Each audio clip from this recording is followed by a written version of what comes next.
Gate खोल दो, gate खोल दो, गेट खोल दो, यहीं दे देंगे, गेट खोल दी। अरे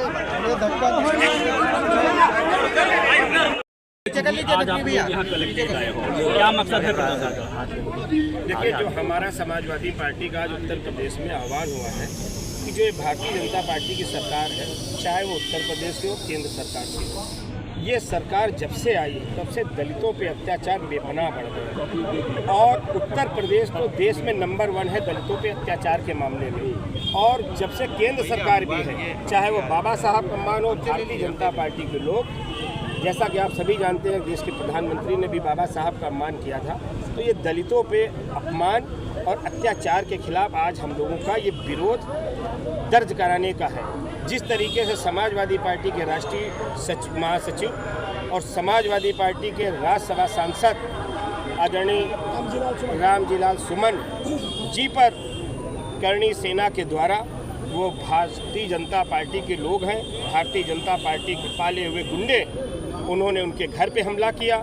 उसके बाद जब एक दलित को लोगों ने मारा, जो हमारे आदरणीय मुख्यमंत्री योगी आदित्यनाथ जी हैं, उनके स्वजाती लोगों ने बुलंदशहर में मारा, तो वो वहाँ पर एक हमारी समाजवादी पार्टी का डेलीगेशन जा रहा था, बुलंदशहर गए थे। उनको वापस आते समय कुछ अराजक तत्वों ने और भाजपा शोषित गुंडों ने उन पर टायर फेंक के उनको जान लेने की कोशिश की, लेकिन वो किसी तरीके से बच गए। जब आज उत्तर प्रदेश में देश का सांसद सुरक्षित नहीं है, तो आम पब्लिक का, जैसा आप सभी जानते हैं, चाहे भी प्रयागराज हो, मुख्यमंत्री जी के स्वजाती लोगों ने उनको बोझ में बांधकर जला दिया। दलितों पे बेपनाह अत्याचार हो रहे हैं और भारतीय जनता पार्टी एक दिखावा करती है कि हम बाबा साहब का सम्मान करते हैं।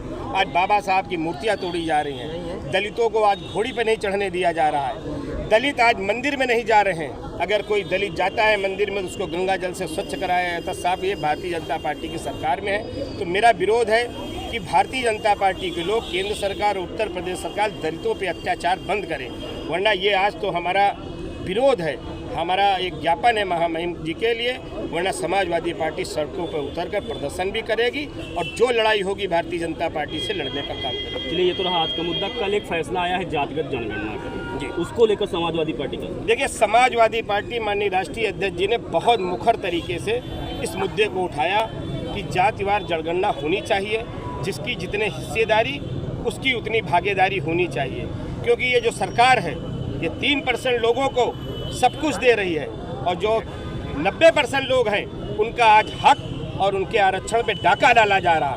तो राष्ट्रीय अध्यक्ष जी ने देश में सबसे पहले मुखर होकर कि जिसकी जितने गिनती हो जाए, जिसकी जितने हिस्सेदारी उतनी उसकी भागीदारी। तो भारतीय जनता पार्टी ने ऐसे नहीं किया है, ये राष्ट्रीय अध्यक्ष जी इसकी लड़ाई सदन में हो, चाहे विधानसभा में जब प्रतिपक्ष के नेता थे तब भी और लोकसभा में भी लड़ाई लड़ रहे थे, तो ये भारतीय जनता पार्टी घबराकर माननीय राष्ट्रीय अध्यक्ष जी की बातों को मानने का काम किया। तो समाजवादी पार्टी इसका स्वागत करती है।